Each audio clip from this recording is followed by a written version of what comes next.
Dari saya nggak salah, strengthening intergovernmental transfer and subnational finance for service delivery gitu ya. Jadi itu salah satu mitra pembangunan yang kerja sama dengan kami, membantu kami bagaimana sih implementasi dari Undang-Undang Nomor 1 Tahun 2002 tentang KKBD itu seperti itu.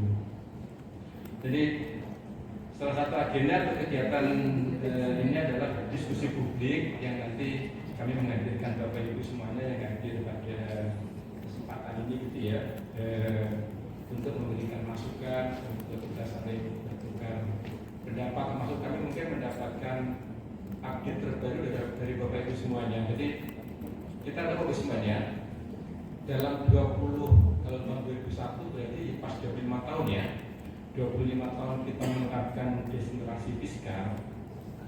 Ya mungkin Bapak yang masa kerjanya udah sama atau sama dengan saya gitu ya. Masa kerja saya udah hampir 37 tahun Pak. Saya bekerja di Kementerian Keuangan gitu ya. Saya dulu juga berasal dari Dirjen Perbendaharaan. Cuma di Kementerian Keuangan dan Kebijakan mutasi itu tidak hanya bisa eselon 1 tapi harus lintas eselon 1 gitu ya. Dan akhirnya dari Dirjen Perbendaharaan 2 tahun yang lalu pindah ke Direktorat Jenderal Penerimaan Keuangan. Jadi kalau di DJPB saya pernah bertugas di 40 besar, pernah di Sumatera, pernah di Jawa, pernah di Kalimantan, pernah di Papua, dan ini yang sudah melakukan kepada awal itu. Ini ke depan aja, ke depan dulu ya, halaman awal dulu ya seperti itu. Terus yang awal aja. Terus sebelumnya. Iya, oke.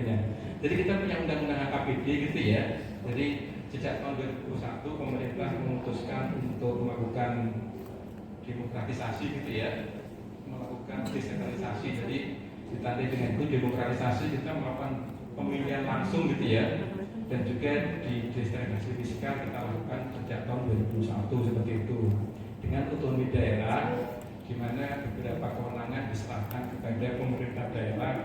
Hanya 6 urusan absolut atau mutlak dia masih ada di pemerintah daerah, yaitu Kementerian urusan luar negeri, pertahanan, keamanan, agama, moneter, fiskal gitu ya. Yang lainnya sudah diserahkan kepada teman-teman atau kepada pemerintah daerah seperti itu.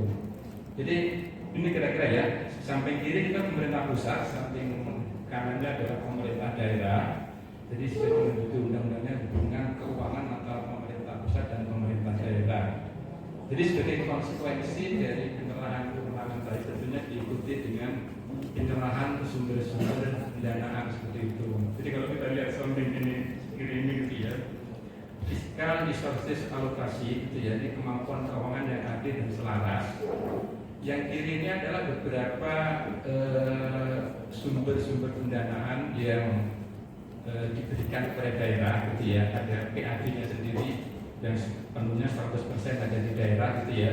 Ada 7 instrumen transfer ke daerah, apa itu semuanya kita paham itu ya, dari DAU, DBH, DAK, ada dana desa untuk daerah-daerah khusus, ada TKD yang sifatnya afirmasi dalam keadaannya hanya berlaku untuk daerah-daerah khusus ya. Di Papua kita punya OSIS Papua, di Aceh kita punya OSIS Aceh, di DIY kita punya dana keistimewaan yang tidak ada di daerah-daerah lain secara umum. Jadi ada insentif fiskal, ada dana desa. Jadi kita punya 7 instrumen fiskal gitu ya, yang nanti akan kita jelaskan secara lebih detail, terutama terkait dengan konteks kerjasama kami dengan Bank Dunia, khususnya terkait dengan DAU dan terkait dengan DAK, fisik seperti itu ya, dengan akan kami lebih banyak komunikasikan, diskusikan dengan Bapak Ibu semuanya. Terus yang kanan itu adalah jadi kalau yang kiri itu adalah sumber-sumber pendanaan, baik yang dari PAD sendiri maupun yang dari TKD. Yang kanan itu kalau sudah menjadi APBD di situ. Dengan ini jadi tentunya kita ingin memperbaiki sumber-sumber pendanaan yang kiri itu menjadi belanja yang lebih berkualitas, yang sebenarnya spending better gitu ya, belanja yang semakin lebih baik dari waktu ke waktu. Jadi ada penganggaran berkualitas, ada pengembangan aparaturnya gitu ya. Misalnya kita punya GF AKPD, saya yakin di antara Bapak Ibu semuanya di Pemda di Sultra ini sebagian di sana sudah menggunakan AKPD sebagai gabung di Pemdanya masing-masing, meskipun belum semuanya ternyata seperti itu. Ini juga perlu diawasi. Kita juga mendorong ada daerah-daerah yang memenuhi persyaratan untuk membentuk independen dalam bentuk dana abadi daerah, apakah itu untuk pendidikan, untuk kesehatan gitu ya. Jadi yang penting ini Pak, jadi harmonisasi dan sinergi fiskal. Jadi kita tidak mungkin mencapai suatu tujuan tadi yang Pak Karli sampaikan. Sebenarnya salah satu indikator daerah itu ini kalau tingkat layanannya sudah memenuhi standar yang minimal gitu ya. Misalnya layanan dasar di bidang pendidikan, di bidang kesehatan, di bidang kehidupan atau infrastruktur lah seperti itu gitu ya. Dan ini yang mungkin Pak, kalau kita ingin memperbaiki sektor kesehatan itu hanya cukup dari 3 TKD tanpa memperhatikan yang belanja KL, Kementerian Lembaga gitu ya. Nggak mungkin satu indikator ekonomi sosial ini diperbaiki, intervensinya hanya dari satu aja. Tetapi kita kan punya Fiskatus yang satunya TKD gitu ya. Dan pemerintah pusat di KL kita juga masih punya belanja KL, di mana sudah harus harmonis gitu ya, dan juga harus sinergi seperti itu. Ini salah satu yang diusung di Undang-Undang AKPD Pak, bagaimana yang selama 25 tahun terakhir kemarin mungkin kita belum terlalu mengaitkan antara sumber pendanaan gitu ya dengan antar sumber pendanaan ke depan. Ini menjadi sesuatu yang perlu kita lakukan. Mungkin Bapak semuanya nanti akan mempertanyakan konkretnya seperti apa gitu ya. Jadi sesuatu yang memang kita perlu untuk mencari bentuk gitu ya. Jadi kami mencontohkan, kita akan tadi saya sampaikan selama 25 tahun kita melakukan bisnis itu ada suatu kejadian atau suatu fenomena yang mungkin Bapak semuanya tidak pernah rasakan sebelumnya. Apa itu Bapak semuanya? Ya. Saya yakin Bapak yang di itu aku bawa basra terus sambalnya tuh di Paprika atau ya begitulah dramanya. Apa sih yang Bapak Ibu rasakan paling tidak selama 2 tahun terakhir mengelola keuangan daerah di Pemda? Kayaknya udah ada di benak tapi mau mengungkapkannya gitu ya. Iya, jadi Bapak semuanya untuk pertama kali ya kayaknya gitu ya. Kita itu TKD mengalami bahasa Inggrisnya sih penyesuaian, tapi sudah penurunan aja gitu ya. Penurunan TKD dimulai tahun 2025 di tengah jalan efisiensi Impres 1 gitu ya. Tahun 2026 dari awal perencanaan memang sudah turun dari tahun sebelumnya.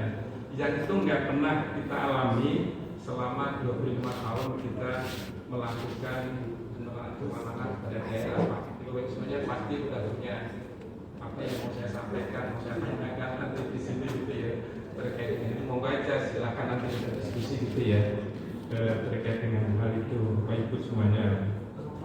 Jadi ini untuk mewujudkan alokasi sumber daya nasional yang efektif dan efisien, tentu saja untuk pemerataan kesejahteraan dan lain sebagainya yang normatif ya.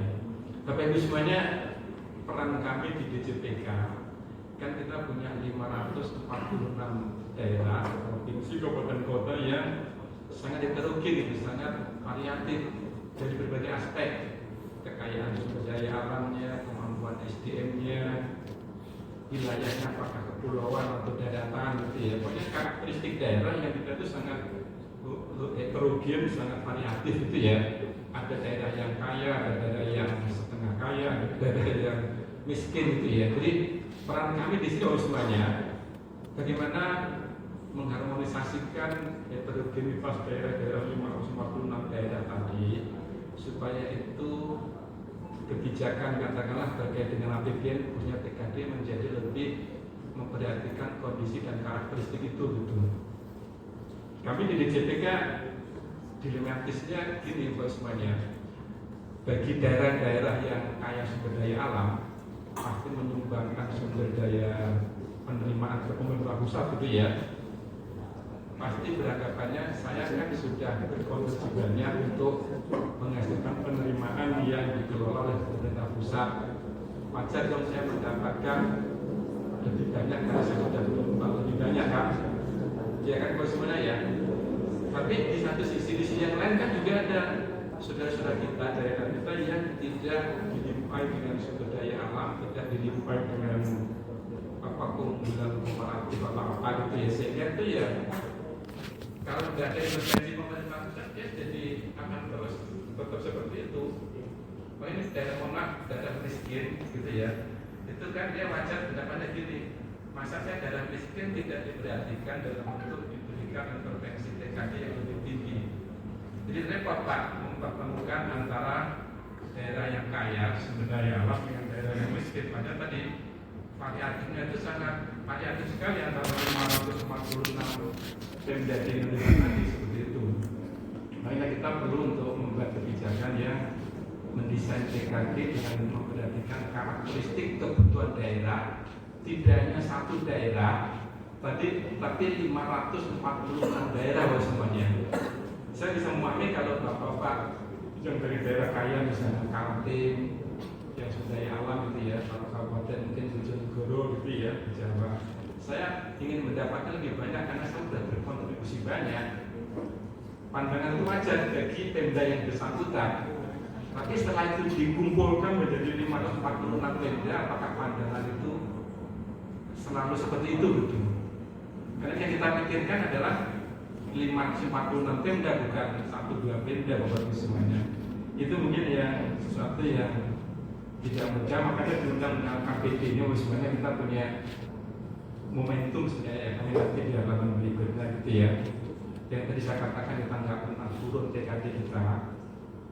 Karena sebenarnya teman-teman yang merancang undang-undang KPD itu nggak tahu dulu, saya nggak ikut rancang Pak, saya waktu itu masih ada di Dirjen Perbendaharaan yang belum ikut-ikutan buat undang-undang itu gitu ya, seperti itu. Jadi poinnya gini, next halaman berikutnya mungkin ya, kita ada lainnya ya. Jadi ada paradigma atau pendekatan yang dibawa oleh undang-undang KPD ini, undang nomor 1 gitu ya. Itu kan untuk memperkuat desentralisasi fiskal. Apa sih bentuknya perkuatan desentralisasi fiskal itu gitu ya. Pada waktu itu tahun 2002 kan pasti disusunnya sebelum tahun 2002 kan undang-undang itu ya. Tapi di situ itu nggak tahu sadar atau tidak sadar sudah memperhitungkan gitu ya apa yang akan terjadi di tahun 2025-2026 ini gitu ya, turunnya TKD tadi gitu ya. Karena kalau selama ini kan saya katakan tadi 25 tahun kita itu menerapkan desentralisasi, fokusnya hanya sih, tapi lebih kepada belanja TKD-nya gitu ya. Tapi ada yang sebelumnya tadi. Tapi dengan KPD itu sudah memikirkan bagaimana daerah nanti memperkuat kemampuan pemajakan daerah, pajak maupun retribusi daerah dengan perkuatan kemampuan lokal taxing power daerah. Karena nggak mungkin program pendanaan program kegiatan untuk mencapai SPN itu hanya berasal dari transfer ke daerah dan pusat saja. Padahal pemerintah juga dari aturan undang-undang punya hak kewenangan untuk mengoptimalkan sumber dayanya untuk menghasilkan pajak dan retribusi daerah seperti itu. Jadi penguatan dari sisi lokal taxing power atau kemampuan daerah untuk menghasilkan, mengelola sumber dayanya yang konsekuensinya bisa menjadi potensi EDD seperti itu. Karena kalau nanti untuk lokal taxing power ada kejadian di mana? Tuban, ada kejadian ini yang menaikkan tarif pajaknya, tapi tidak memperhitungkan atau belum memperhitungkan apakah itu sudah pas untuk dinaikkan. Jadi sumber dayanya dulu sudah mendukung untuk menaikkan itu, tidak serta-merta menaikkan PBB atau menaikkan sumber pendapatan daerah seperti itu. Jadi yang tadi yang nomor 2 ini Pak, pendekatan yang diusung adalah penguatan lokal taxing power pemerintah daerah seperti itu. Jadi kalau kita itu punya APBD maupun APBN kan bentuknya kayak huruf I Pak ya. Jadi namanya mungkin disebut I-account atau E-account gitu ya, karena yang paling atas pendapatan, tengahnya belanja, bawahnya apa? Pembiayaan. Kan hampir semua Pemda termasuk pemerintah pusat kan selalu belanjanya lebih besar dari rencana pendapatan yang akan dikumpulkan ya dalam setahun, sehingga itu ditutup dari Alhamdulillah. atau pembiayaan. Jadi Masih rimbo kita ingin memberikan Iya kosong. tiga Harusnya mereka kan di tengah. komponen di APBD maupun APBD itu lebih seimbang. Tidak hanya belanjanya, tapi juga ke pendapatannya, juga potensi untuk melakukan financing atau kreatif financing, pembiayaan kreatif untuk program kegiatan proyek yang memang prospektif lah seperti itu. Itu jadi peningkatan kualitas belanja daerah, jadi penguatan organisasi framework, peningkatan kualitas belanja daerah, harmonisasi belanja pusat dan daerah, karena itu penting karena tadi saya sampaikan tidak ada program itu yang hanya dicapai oleh satu sumber pendanaan aja gitu ya, seperti itu. Kan kita kewenangan meskipun diserahkan kan ada kewenangan itu sifatnya apa? Istilahnya konkuren kan, bisa dilakukan oleh pusat masih bisa ikut, provinsi masih bisa ikut gitu ya, kabupaten kota juga masih bisa ikut untuk kewenangan-kewenangan yang sifatnya konkuren ya seperti itu. Jadi ketimpangan vertikal dan horizontal yang tentu aja semakin menurun kan kita punya Pemda yang sangat beragam tadi gitu ya. Bagaimana mendesain DAU sebagai alat untuk apa horizontal imbalance gitu ya, ketimpangan horizontal gitu ya. Di pihak ini salah satu isu DB apa karena bukan diviralkan udah banyak ini bagaimana pemerintah pusat punya utang BPA nggak dibayar-bayar kan seperti itu kan, mungkin termasuk di sini juga ya karena ada juga seperti itu. Jadi kita pendekatan kita itu, jadi kita mendapatkan semacam momentum gitu ya. Kalau saya pribadi ya mohon maaf, seseorang itu akan lengkap kalau tidak hanya mengalami sesuatu yang sifatnya positif lah, tidak hanya mengalami sesuatu yang menyenangkan. Kayaknya kita juga perlu sekali-kali gitu ya punya pengalaman yang sifatnya itu tidak menyenangkan, tidak menyenangkan. Karena jadi lengkap kalau semuanya senang aja gitu ya, yang tidak ada tantangannya. Tapi kalau semuanya ada yang sakit atau yang senang, meskipun sakit, harapannya nggak sebanyak yang senang tentunya gitu ya. Jadi kalau kita anggap, mohon maaf kita anggap sakit tadi ya, kebijakan TKD 2 tahun terakhir ini sakit, itu bisa mendukung, mudah-mudahan kalau kita menjadi momentum untuk menerapkan 4 prinsip dan kita. Jadi local pricing powernya lebih baik, spending patternnya juga lebih baik, antar belanja itu saling mendukung, memperkuat gitu ya, dan juga berkontribusi menyelesaikan ketimpangan baik horizontal maupun vertikal. Yakin Bapak Ibu semuanya punya pengalaman yang sangat berharga nanti untuk kita diskusikan di sini sebagai kepala Baperida, sebagai kepala BPH, Badan Keuangan BPKD ya, Badan Pengelola Keuangan dan Aset Daerah, Bapak Ibu Inspektur dan Agri dan Wakil semuanya dari pemerintah daerah tadi ya, seperti itu. Next berikutnya.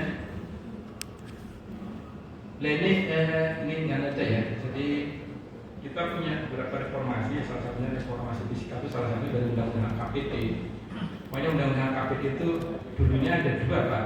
Undang-undang satu itu dulunya apa ya? Kita menyatukan undang-undang KPT sendiri dengan undang-undang PGD pajak dan retribusi daerah. Karena kalau undang-undang satu secara psikologis saja kita memisahkan antara pajak dengan PKD-nya kan, makanya kita punya ingin itu jadi satu, makanya yang itu disatukan menjadi satu undang-undang KPT yang di dalamnya ada cakupannya tidak hanya belanja tapi juga pendapatan dan juga tadi pembiayaan seperti itu.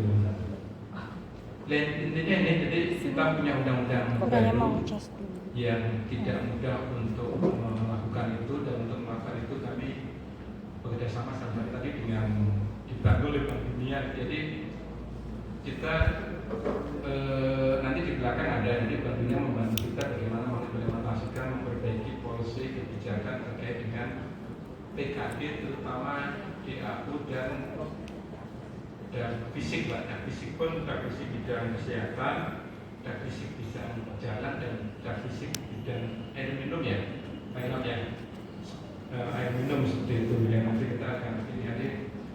Kita membangun kriteria bagaimana sih kriteria mengalokasikan dau yang lebih baik itu ya, ada indikator-indikatornya. Bagaimana sih kita mengalokasikan gas listrik yang lebih baik seperti itu. Cuma kendalanya gini Pak, ini lagi-lagi karena sesuatu perubahan di tengah jalan, semuanya enggak seperti yang kita desain dan disarankan di waktu awal. Jadi dau dan itu kan tadi waktu itu kita waktu mendesain program dengan program sinergis Bank Dunia itu asumsinya TKD-nya nggak berubah Pak, iya kan? Nanti ke depan itu akan terus ada peningkatan kenaikan persentase TKD gitu ya. Tapi kenyataannya adalah kan nggak seperti itu. Jadi ada beberapa indikator yang setelah desain mungkin 4 tahun yang lalu itu udah nggak semuanya sesuai dengan kondisi saat ini, sehingga perlu ada restrukturisasi program gitu ya, memang menyesuaikan dengan program dan perkembangan itu. Nanti ada tim kami akan menjelaskan secara khusus terkait dengan upaya yang dilakukan untuk memperbaiki dau dan DA. Karena sekali lagi mindsetnya nggak 100% ya, karena desain itu kalau 4 tahun yang lalu ya kasusnya tidak ada perubahan-perubahan terkait dengan kebijakan desbis terutama transfer ke daerah kepada semuanya ya itu. Terus berikutnya ini memperkuat desa fiskal tadi sudah kami sampaikan itu ya, meningkatkan kapasitas fiskal daerah, PAD-nya kita harapkan untuk membaik, transfer yang berkualitas, 7 instrumen TKD tadi juga semakin membaik itu ya, ada komponen formula, ada komponen proposal bis. Jadi kita punya 7 instrumen TKD dengan sub-subnya ya, kalau di AU 1 ya, sampai terakhir undang-undang KPD juga. Bapak Ibu semua yang ngurusin ini di daerah kan dulu kan sesuai dengan nature-nya kan di AU itu kan general purpose grant gitu. Sepenuhnya tergantung kepada daerah mau digunakan untuk apa kan. Nature utamanya itu DAU itu dan alokasi umum sebagai general purpose grant gitu ya. Tapi setelah undang-undang KPD Pak, karena kita melihat kok beberapa daerah capaian pelayanan dasarnya kok enggak cepat terangkat sih, enggak cepat diperbaiki. Makanya pasca undang-undang KPD, pemerintah pun memperkenalkan DAU yang semula itu full general purpose gitu ya, menjadi sebagiannya specific purpose gitu ya, dengan adanya DAU specific grant untuk pendidikan, kesehatan, infrastruktur, sama duanya sih itu terwajar ya terkait dengan P3K. Kalau ada pengangkatan P3 tahun itu ya, karena kalau P3K itu pemerintah pusat intervensinya kalau tahun itu ada P3K Pak. Kalau sudah tahun berikutnya udah nggak kita perhitungkan sebagai ulang penghitungan DAU, karena yang saya itu waktu tahun pertama aja itu seperti itu.